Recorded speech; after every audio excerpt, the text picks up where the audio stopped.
American pressure on Israel, not Israel, while visiting Israel, and unacceptable to Israel, to the land of Israel.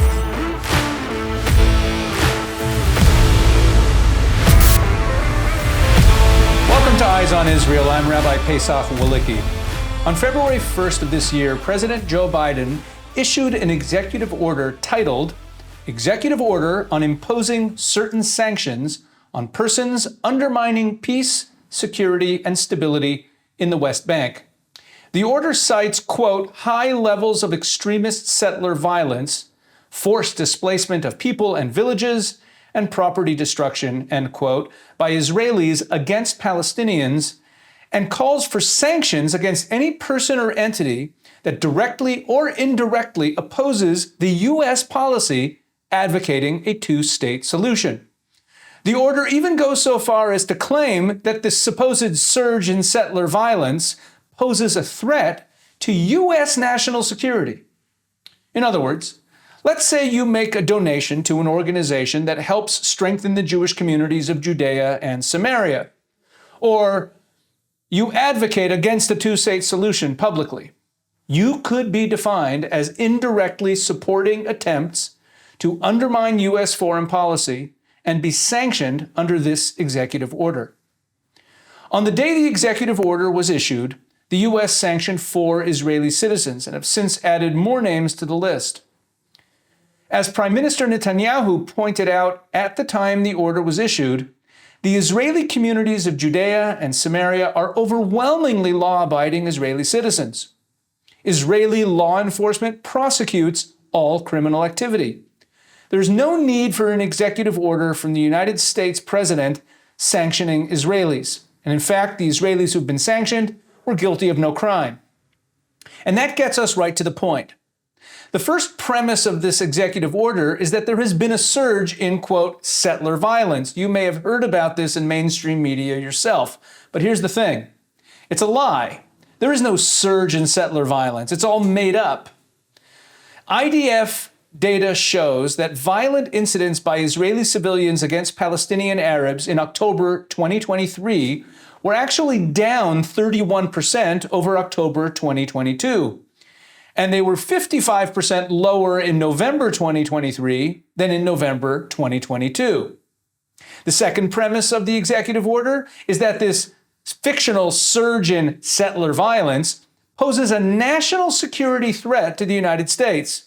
I'll leave that one for you to figure out.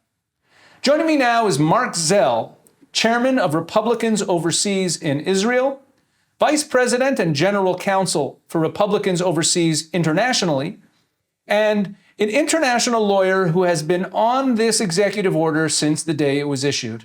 Mark Zell, welcome to Eyes on Israel. Did I get it right? Does this executive order really threaten anyone who speaks out or supports Jewish communities in Judea and Samaria? You're absolutely correct.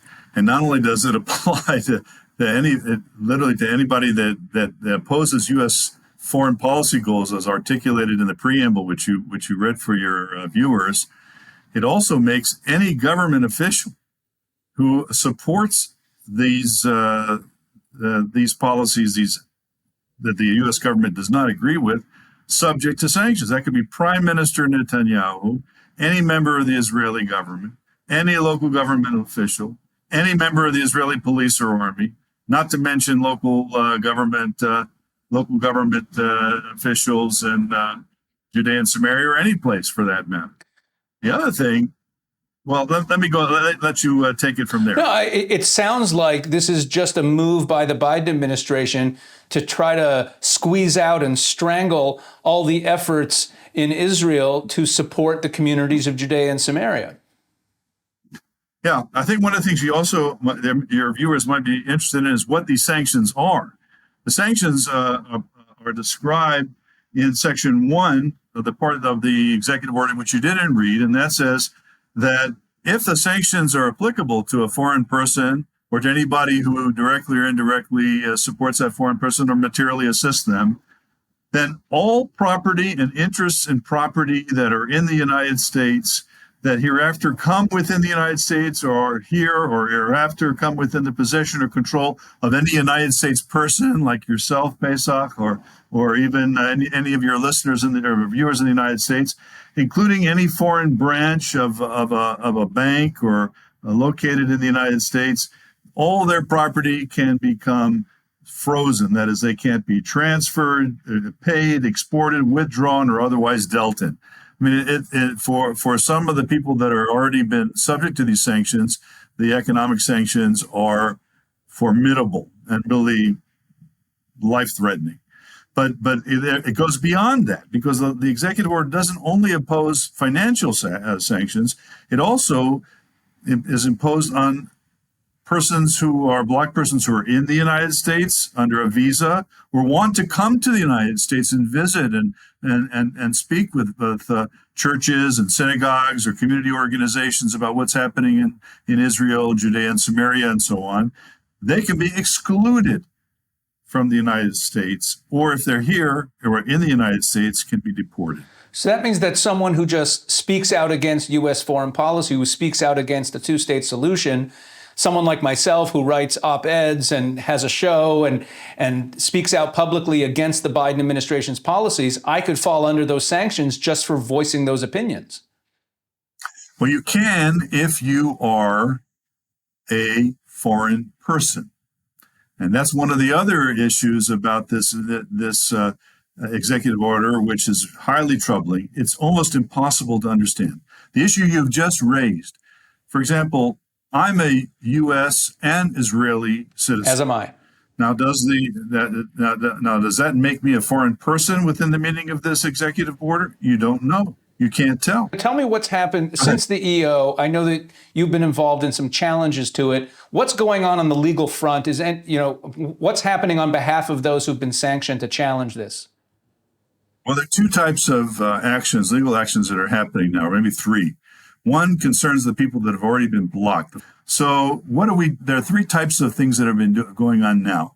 First of all, not only has this executive order been applied directly with respect to these sanctioned persons and their assets and interests in the United States, but Israeli banks with whom these people have their personal bank accounts and their business bank accounts have also decided to freeze their accounts, even though there's nothing in the executive order that applies to that or even requires that. But the banks have done that, and those are now being challenged in Israeli court for the individual sanctioned persons. In addition, the same sanctioned persons are trying now through the U.S. office that's in charge of administering these sanctions, called the Office of Foreign Asset Control under the Treasury Department. They have an administrative procedure which you can go through and try to get yourself removed from their blacklist. I'm not involved with that. I am involved, or with the Israeli bank challenges. I am involved with something else. And this is a lawsuit that we are about to file in the next several days. They'll be filed either in one jurisdiction or maybe several jurisdictions around the United States, in which we challenge the legality and constitutionality of the executive order itself, not how it's been applied to the sanctioned persons, but whether the President of the United States, for example, really had authority to issue this order under the mentioned statutes, including the International Emergency Economic Powers Act and the National Emergency Act and so on, and also that whether this order transgresses or infringes upon constitutional rights of Americans like yourself and myself, who have free speech rights, who have rights of free exercise of religion. We believe that the Jewish people has a religious right, and it's our right as practicing Jews to believe that the Jews have a right to live in the heartland of Israel, the Judea and Samaria, and it also affects our basic procedural rights under the Constitution. And the government is not allowed to criminalize effectively actions without being precise about what the transgressing conduct, the improper conduct is. We don't know. What does it mean to constitute an unusual and extraordinary threat to the national security and foreign policy of the United States when we're talking about the West Bank and Judea and Samaria the executive order, state solutions. The executive order was obviously deliberately written in a vague way to allow that latitude to prosecute all kinds of offenses. That's right. Now, I just want to say Sure. this. You raised in your opening, why did the administration do this? Well, you're correct that they did it to bring pressure on Israel. But that's not the real reason why they did it, in my opinion. The real reason has to do with domestic American politics. There's an election coming up in November, and there are going to be 6 states that are probably going to determine the outcome of the race for the White House. Donald Trump against Joe Biden. They're the candidates now. Now, the Democrats and Joe Biden are in trouble, according to the polls. And they're behind in all of the 6 swing states, one of which is Michigan. And in Michigan, there's a large Arab American population. And they, even in the Michigan primaries the other week, 16% of them decided not to support Joe Biden and the Democrats and voted absentee, basically voted a white ticket, uncommitted, they called it. Now, those votes could very well determine the outcome of the election, not only in Michigan, but in the United States for the White House. And what the president and his party are doing now is trying to show those voters and other voters, including young voters and young woke progressives around the United States, that the administration is really anti-Israel. We're going to continue to watch this case really closely. We're going to have you back on. Mark Zell, could you just tell our listeners where they can find you? I know you get a little spicy on social media sometimes. What's the best way to follow you? Well, follow me, the best way is on X, which used to be called Twitter. And I'm at GOP Israel. That's my handle. Or you can just look up Mark Zell. I've got, as of today, 22,100 followers, and quite amazingly, I'm very grateful to them. And I express my views pretty, as you say, pretty aggressively and clearly on a daily basis. All right. Well, thank you. Thank you, Mark Zell. Thank you for joining us. We'll be right back with more Eyes on Israel in just a moment. Welcome back to Eyes on Israel. This coming Sunday, April 14th, a week from today, I will be speaking live at an event hosted by Dallas Jewish conservatives at the Hexa Event Center in Dallas. I'll be sharing the stage with Frank Gaffney of the Center for Security Policy and host of the Securing America show on this network, and Lieutenant Colonel Alan West, chairman of the Dallas County Republican Party. We'll be having an in-depth conversation about Israel's war and its implications for the larger battle for Western civilization that we're all currently engaged in. Doors open at 4 p.m. Tickets are available at the link on your screen or at dallasjewishconservatives.com under the Upcoming Events tab on the menu. This past week, the IDF announced that it had completed its comprehensive raid on Al-Shifa Hospital in Gaza City. During the course of the 2-week raid on the hospital complex, Israel killed 200 jihadist terrorist operatives, both from Hamas and Islamic Jihad, and arrested over 500 more. Israeli forces also uncovered a large amount of weapons, mortars, machine guns, ammunition, stored in the maternity ward, among other places, including under pillows and mattresses of the hospital beds, in closets, and inside the ceiling tiles. One of the terrorists who was arrested is Bakr Ahmed Bakr Kanita, head of defensive operations for Hamas in Gaza City. Here's a clip of Kanita's interrogation released the other day by the IDF on their YouTube channel. كم واحد كانوا في شيفا من حماس نشطاء حماس مش أقل من 600 ل 1000 يعني. في محلات معينة بالمستشفى هي تبع للحماس يعني في أماكن معينة تابعة لمنطقة الاختصاص اللي هو اللي سموه منطقة الاختصاص الشفاء ومحيطها في التقسيمة لقائد سرية كان موجود هو وقائد فصيل عنده بعض الشباب هذه فيها كان سلاح يعني. فراح أنا حكيت للضابط معي قلت له وين في أماكن فيها تابعة للجهاد تكون زي الولادة مثلا يكون فيها بيستخدموه مبنى الولادة كان بشكل كبير. الجهاد يستعملوا بالولادة. زي مقر لهم. ايش حسب رأيك تستعملوا بالمستشفيات بكل غزة؟ حماس والجهاد الإسلامي بيستعملوا المستشفيات. عدة أسباب. السبب الأول إنه ازدحام السكان يعني سهولة الحركة. البيئة كويسة، بيئة مثلا الكهرب، المية، المرة دي كلها بتكون موجودة، ومناطق دي بتضلها كيف حيوية في حركة يعني. So there you have it. Between 600 and 1,000 Hamas operatives on the grounds of a hospital, Islamic Jihad headquarters in the maternity ward, weapons stored all over the place, and Kanita's explanation for why Hamas uses hospitals? Because of the large population. So Hamas and Islamic Jihad use hospitals as their headquarters because more civilians will be put at risk. In the words of another terrorist arrested at Al-Shifa, shown later in the same video, quote, Shifa, schools, places like that, they are our shelter, end quote. It should be noted that while Article 18 of the Geneva Conventions affords protection to hospitals from attack in a military conflict, Article 19 of the Geneva Convention states that, quote, the protection to which civilian hospitals are entitled shall not cease unless they are used to commit outside their humanitarian duties acts harmful to the enemy. In other words, by turning Shifa and other hospitals along with schools and other civilian locations into military targets, Hamas and Islamic Jihad bear full responsibility for any casualties that result from Israel's operation. Remember this next time you hear the media screeching about civilian casualty numbers in Gaza. Joining me now is political and military analyst, Reserve Major Elliot Chodoff. Elliot, welcome to Eyes on Israel. Good to be here.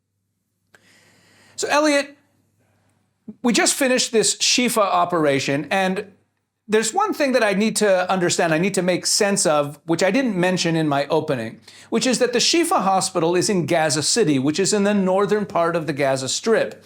And people who are watching this war are quite aware that Israel had already moved to the southern part of the Gaza Strip a while ago, and we thought that they were done with Hamas in the northern part of the Strip. So what's the Shifa story? Well, the United States, the White House, the State Department, expressed that question actually as condemnation of Israel. They're concerned that terrorists came back into these areas that Israel has taken. So let's try to put it in a brief historical context and military context. That is that America repeatedly in counterinsurgency, counter-guerrilla war, whether it's in Vietnam or Iraq or Afghanistan, has fought over the same ground multiple times, because that's the nature of guerrilla warfare. It's not about holding ground. It's, you can try to hold ground, it won't do you any good because they're moving constantly. They're dispersing, reorganizing, and that sort of thing. And here the same thing is happening in Gaza. It was predictable. It was what was known to the IDF as phase 2 or 3 or 4, depending on where you are on the system, where phase 1 was destroying their military organization scale, their brigades and their battalions, and that was done in the early phases. And then knowing that the next phase or phases would be moving to guerrilla warfare. Now, the Shifa Hospital story has an added element to it. Now, we've known that Shifa Hospital was a headquarters for Hamas and Islamic Jihad for well over a decade.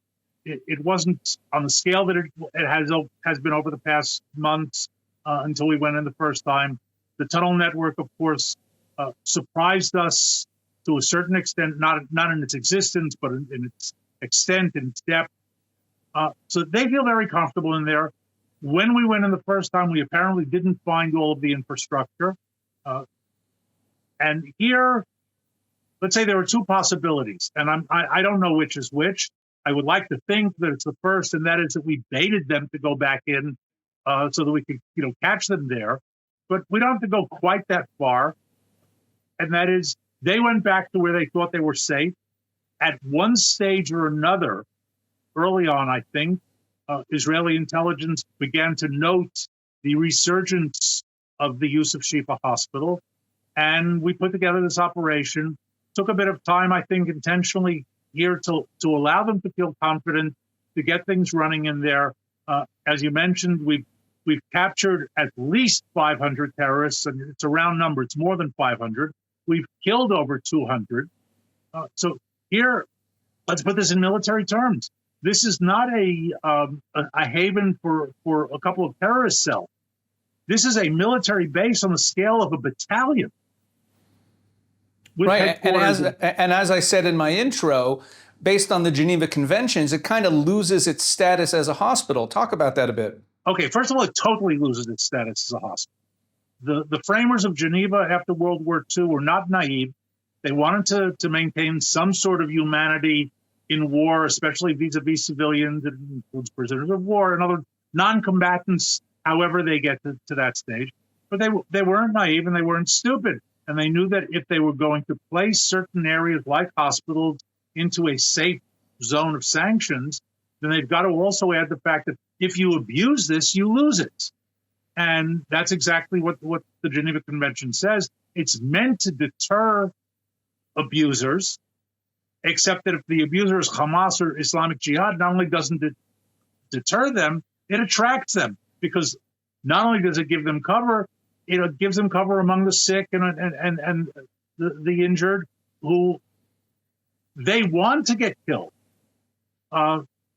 I saw a report, by the way, recently that the World Health Organization announced that some 20 people died in Shifa. I'm talking about patients died in Shifa in the 2 weeks of the Israeli operation. And the first thing that struck me was, oh, what a surprise. People die in the hospital. In other words, there was no reference to it being a consequence of the Israeli action. It was just a statement. And how shocking that in a hospital that normally has many, many hundreds of patients, 20 of them died over a 2-week period. Well, Elliot, we just have about 1 minute left. Could you talk about the effect on civilians? There's all sorts of talk about casualties, and the news reports seem to be deliberately vague. How did Israel do in this operation in terms of civilian casualties? Brilliant. Israel went in, it evacuated some of the patients, it brought in medical supplies. Hamas did everything it could to endanger patients and medical staff. And the fact is that from all indicators, no innocents were killed or injured in the operation. Now, I don't want to overstate it. It's possible that there were a couple, but there was nothing of any scale. Israel worked very, very hard on this operation to kill and capture terrorists and not to harm civilians. All right, thank you, Elliot Chodoff. We look forward to having you back again on the show many, many times. Thank you for joining Eyes on Israel. My pleasure. As the IDF concludes this operation, the aftermath reveals a profound need for support for our soldiers. The scars of conflict are not only carried on the battlefield, but also in the hearts of those who stand to defend peace and freedom, even as they are demonized by the world media. Beneath the armor of these fighting men lies a profound commitment to life and to peace. Please consider supporting the fighting men and women of the IDF with morale-boosting care packages, essential supplies that are in short supply, and the assurance that their sacrifice is honored and supported by a worldwide community of those committed to the values of freedom and security. This is your opportunity to stand shoulder to shoulder with Israel's defenders who are defending us all. Visit IsraelDefenders.com and click on the donate link to offer your support. Every contribution fortifies their resolve and ensures the safety and success of those who are safeguarding our shared ideals in these challenging times. We'll be right back with more Eyes on Israel in just a moment. Welcome back to Eyes on Israel. I'm sitting with Hadass Lowenstern, Hadass's husband, Elisha, who I knew for many years, dear friend of my family, just to share a personal note. Elisha was killed in this war in the Gaza Strip. Hadass and Elisha have 6 children. They live in the town of Harish in northern Israel. And while we watch what's going on in the war, everyone paying attention to this show knows what's going on in Israel's war with Hamas. What's often lost in the numbers, in the statistics that we hear, in the politics, in the analysis, is real lives, individuals whose lives have been affected by this war. So Hadass, tell us about that day let's go right to that, about finding out about what happened to Elisha. It was Hanukkah. It's a holiday, and I was here in my home with my kids and my parents and my sister, and we were sitting down to eat festive dinner, and then we heard a knock on the door. When you live in Israel, you know that when someone knocks on your door when your husband is in Gaza, then that's probably not good news. And they opened the door, three officers from the IDF. They came in and they announced us formally that Elisha got killed. They did not know to say anything about how it happened or what happened to the other members of the tank or anything. They just told us that he got killed and that we have to start thinking about funeral and where to bury him and just a whole lot of questions. And it was a hard evening, I'll tell you that. I think that for me, because I'm a mom of 6, I had almost no time to think about myself. I immediately started thinking about my kids. How am I handling this? How am I handling things? I have a baby. She was 10 months old, Ruth, and I had to think. Who's gonna babysit for her? I'm taking her with me. I have children who are youngsters. I had to cater to their needs immediately. And for me, I think it was a blessing because when something like this happens, it's the end of the world. And my kids, they kept me here. They kept me focused. As we mentioned, you have 6 children. As the father of 6 children, officially according to the rules of the IDF, your husband was not required to, as a reservist, he was not required to go in and serve in this war, right? Because just to make things clear for our viewers, your husband was not a career soldier. He was a Java developer. Right, he was a Java developer. He worked in high tech. He was a Torah scholar, and like many of the people in this country, our army is mostly a citizen army, a reservist army. My son is currently in Gaza right now as a reservist, and because you had 6 children, your husband's requirements for reserve duty did not require him by law to go into combat. So what that means is that he volunteered. What was that conversation like? What was that decision like for your husband to go into combat in this war? There was no conversation about that. That was clear. This is our country and we have to defend it. And we think it's a privilege to go out and defend your country. And Elisha volunteered. He did the reserve service. After Ruth was born, they told him, that's it. You don't have to come anymore. And he said, yes, I have to come. Sorry, I have to come. I want to protect my country. So we didn't have a conversation of whether or not he should go. It was clear for both of us. If Elisha would have told me, listen, I think I'm not going to go, that would be weird. Like knowing Elisha, knowing how responsible he was, knowing how much he loved us and cared for us and wanted us to live here peacefully. If he wouldn't have gone to this war, then that would be, that was something we had to have a conversation about. Wow. So he was in a tank, and as I understand it, this is when the Israeli army was moving towards the southern part of the Gaza Strip. It was right after the ceasefire. When the ceasefire ended, then the IDF began to move forward to the southern part of the Gaza Strip, and Elisha was the first tank to go in, and that's what he did. He fought within Gaza in Khan Yunis for 10 days, and then on the 10th day, he got hit by his tank, got hit by an anti-tank missile, and he was killed on the spot. So Hadass, war, fighting for the nation of Israel, fighting for our people, which is obviously something that is the highest ideal for you and for Alicia even before this war. And we know that war comes with a price, that the willingness to sacrifice one's life for one's nation, for one's country, is a prerequisite to winning wars. But at the same time, now you're on this side of things, having experienced this tragedy of losing your husband, and you know what it's like being on the other side when you a member of the community, and we feel the pain and we see what's happening.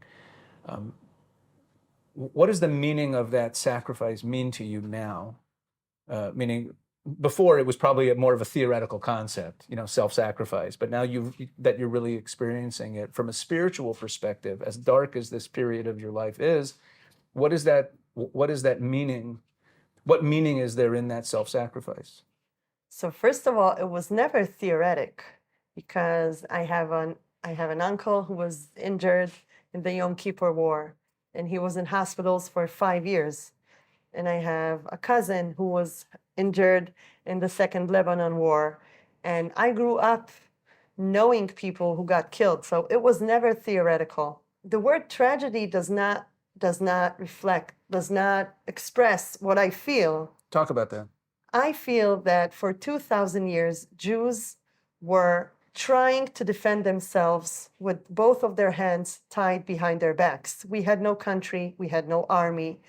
We had to daven, right? We had to pray that nobody would kill us. And for the past 75 years, we have a great privilege to defend ourselves.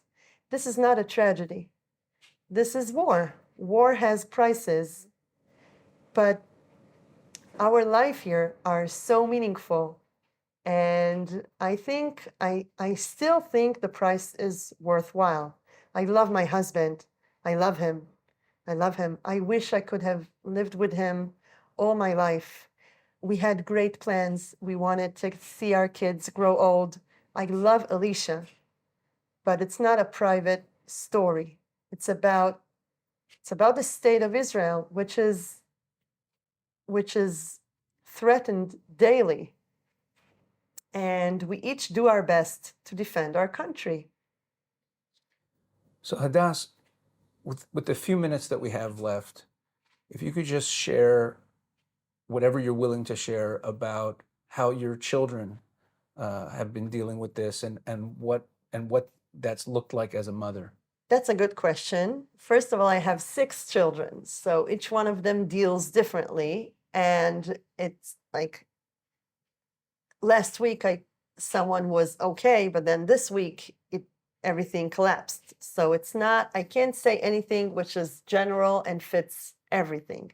I can say that when you have a meaning in life, when you have a meaning to what you do, then you have more ability to go through hard things. And my kids know why are we here in Israel, and they understand and they know that this is the price that you pay to live in Israel. And also, we get a lot of support.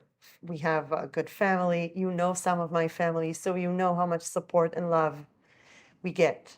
We have a wonderful family and a wonderful community. And everybody just wants to share and to be able to help us in every way possible. And last week, I went on a date with my 9-year-old daughter. We went on a date, we went to a coffee shop, and she told me, Mommy, I don't want to switch lives with anybody. I think we have the best lives. And I said, you know what, Hamuda, you're right. You are right. We have a wonderful family. We have a wonderful community. We only have about 35 seconds left. If you could look into the camera and just share a message, what message do you have for those people who are watching this whole situation and thinking about people like yourself and what Israel's going through? What message do you have for our audience? Okay, so first of all, I want to say thank you.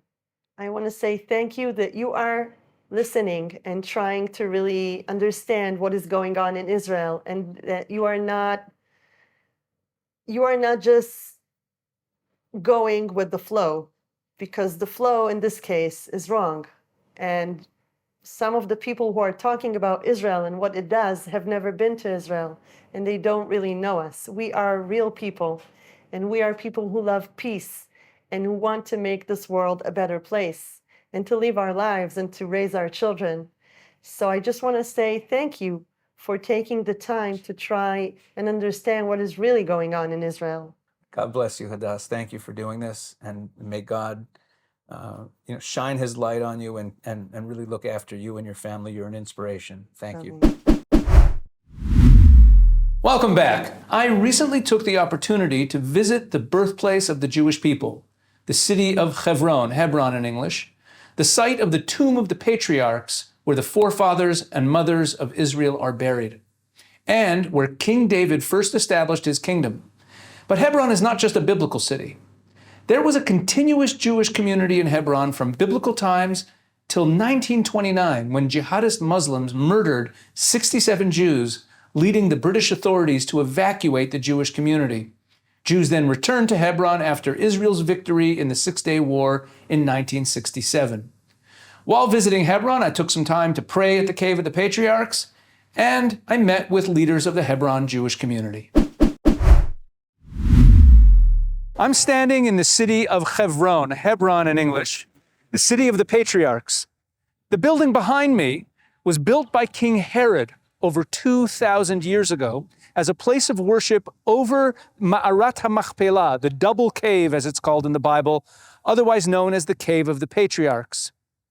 In Genesis chapter 23, we read of the death of Sarah, the wife of Abraham, and how Abraham approaches the Hittites who lived in this area to purchase a piece of land to bury his wife Sarah.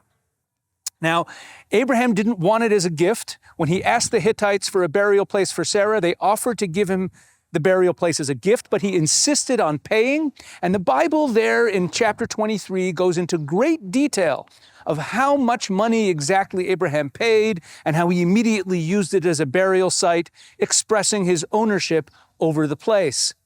That makes Hebron a very significant place in terms of the claim to the land of Israel of the Jewish people. Abraham purchased this piece of land. It wasn't his only by virtue of God's promises. He purchased it as his own burial place. He and Sarah were buried here. Isaac and Rebekah after him were buried here. And then Jacob and Leah were buried here as well. Jacob's other wife, Rachel, of course, was buried near Bethlehem, where she died along the way, as the book of Genesis tells us. Now, this cave of Machpelah, this double cave, the burial place of the patriarchs, had been a place of worship for thousands of years. When Christians took over this area in the times of the Crusades, they turned it into a church. And then later, when the Islamic Mamluks came in and took over from the Christians, they turned it into a mosque, and they actually restricted Jewish worship at this site, not allowing Jews into the building and allowing them only to ascend to the seventh step outside the building for their own worship. It wasn't until Jewish sovereignty returned to this area that Jews were once again allowed into the building. For 700 years, Jews were forbidden entry into the tomb of the patriarchs, Abraham, Isaac, and Jacob. Now, after Abraham's purchase of the cave of Machpelah, in the book of Genesis, chapter 23, Hebron shows up again in the Bible, in the book of Numbers. In the book of Numbers, we read of the people of Israel wanting to send spies to the land. This is in Numbers chapter 13, and the people of Israel are sending spies to scout out the land before entering the land. And there's a very interesting verse that I'd like to share with you where Hebron gets mentioned again. Book of Numbers, chapter 13, verse 22. And they went up into the south, and he came to Hebron. Now, in most of your English translations, it won't say that. It'll say they went up in the south and came to Hebron. But the original Hebrew is unequivocal.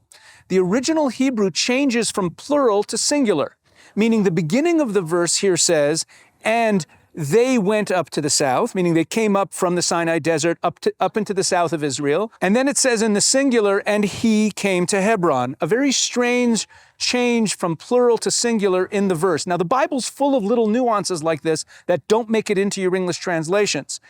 But they're clues as to what's really going on in the text. Why, when the 12 spies go into the land, would it say that they went into the south, but then when talking about different places they went to, it only says that he, one person, went to Hebron? Who went to Hebron? The verse goes on to say that in Hebron, it tells us a very interesting detail that seems to play no role in the story. It says, again, and they went up into the south, and he came to Hebron, and Achiman, Sheshai, and Talmai, the children of the giant, were there. There were giants, there were big people living in Hebron at the time, named Achiman, Sheshai, and Talmai. They were large people, and we know that when the spies came back from their journey, they said that the people in the land were very scary. They even said that we were like grasshoppers in their eyes, that they saw themselves as very small. They scared the people of Israel and said that there's no way we can conquer the land. So now the picture starts to become clear. The spies were afraid to go to Hebron. So when they went up in the south of Israel and they came up through those southern hills and they approached Hebron, almost all the spies were scared. They were scared of the giants and they didn't go. One spy went. And who was that spy? Well, let's put the pieces together, a little more biblical detective work. In the book of Joshua, 40 years after the Exodus from Egypt, when the nation of Israel is returning to the land to inherit the land, in Joshua chapter 14, we read that Caleb, one of the two spies, comes to his old buddy Joshua and says to him that I want to inherit the city of Hebron. And I'm reading now in Joshua chapter 14, verse 12. He says, give me this mountain that the Lord spoke on that day, because you have heard on that day that there were giants there and big fortified cities, and I drove them out as God has spoken. And Joshua blessed Caleb. Caleb took it upon himself to drive out the giants, the Canaanites, from the city of Hebron, and he inherited Hebron. If we put all the pieces together, we understand that Caleb was not afraid of the giants in Joshua 14 when they entered the land, and he wasn't afraid of the giants 40 years earlier when they came as spies to tour the land. Caleb visited Hebron when all the other spies were afraid because he did not fear them. It was more important to him to pay respects to his forefathers, Abraham, Isaac, and Jacob, and that's why he came to Hebron. That's why the Bible says it in the singular. He came to Hebron, not the rest of them. Folks, today there are many people in the world, many governments that want to take this place away from us. The whole concept of a two-state solution, of a Palestinian state that we talk about on this show all the time, really means ripping Jews out of places like Hebron where there is a Jewish community. There always has been a Jewish community here. Only during the years between 1948 and 1967 were there no Jews here. The Jews came right back after the Six-Day War. And there are governments that want to take this land away from the Jews. This land belongs to the Jews since Abraham bought it. And just like in the time of Caleb, today as well, it's a litmus test for how much courage we have. The Jews who live here are living in the heart of a large Arab city in Judea. And many people look at them and say, how can you do something that's not safe? But just like Caleb, over 3,000 years ago, these Jews who live in Hebron today know that we can't let fear stand in the way of being in the city of Hebron, being in the place that Abraham purchased so many years ago to bury his wife Sarah as the eternal resting place for the forefathers of the Jewish people. Folks, Judea is the place where the Jewish people began. This is the land that God promised us. This is the land that Abraham purchased. This is where our forefathers are buried. We must keep God's land in Jewish hands. I'm standing here in the city of Hebron together with Simcha Hochbaum, who is the director of tourism for the city of Hebron, for the Jewish community in Hebron. Simcha, you have about 10,000 Jews, including all the neighborhoods here, living in a city with almost 200,000 Arabs, basically a hostile population. You're in the heart of Judea, in one of these areas where most of the city, 80% of the city, is governed by the Palestinian Authority, and you have all this military presence, IDF presence that's here protecting the Jewish community. What do you say to those in the world who look at the situation here in Israel and say that if we evacuated the Jews and gave this area to the Arabs, that there'd be peace? What do you say to that claim that settlers, as they call them, like yourself, are an obstacle to peace? You have to know, we Jewish people have never been about numbers. Throughout our history, sometimes there's always a handful of warriors that took on great emperors and great conquerors and were able to be victorious. From the story of Hanukkah to the story of Purim, and throughout our Jewish history, we've always been outnumbered. We also have to know there always has to be a front line. If God forbid there wasn't a Jewish presence here in Hebron, Hamas and other jihadists would be running free, carrying out terrorist attacks throughout Israel and throughout what they call Israel proper. Thank God we're here making sure that that doesn't happen. We're also here protecting the second holiest side to the Jewish people, and that's the tombs of the patriarchs and matriarchs. If we don't have strong roots and we're not deeply connected to our past, and God forbid our future is also very weak. And therefore, it's essential that we don't repeat our mistakes. A lot of people think of the Jewish community in Hebron as kind of like you have Jewish communities that reestablish ancient towns that were devoid of a population for thousands of years. Like I live in the town of Beit Shemesh, which was really a ruin, and the modern city of Beit Shemesh was built kind of from scratch. But a lot of people don't realize that the Jewish community has been in Hebron continuously since biblical times. So exactly, we've been here since Abraham 3,800 years ago, Isaac, Jacob, the matriarchs, Sarah, Rebecca, Leah, King David. But there were Jews living here first temple era, second temple era. The times of Bar Kokhba's rebels, people fought here in Hebron to try to reestablish Jewish sovereignty.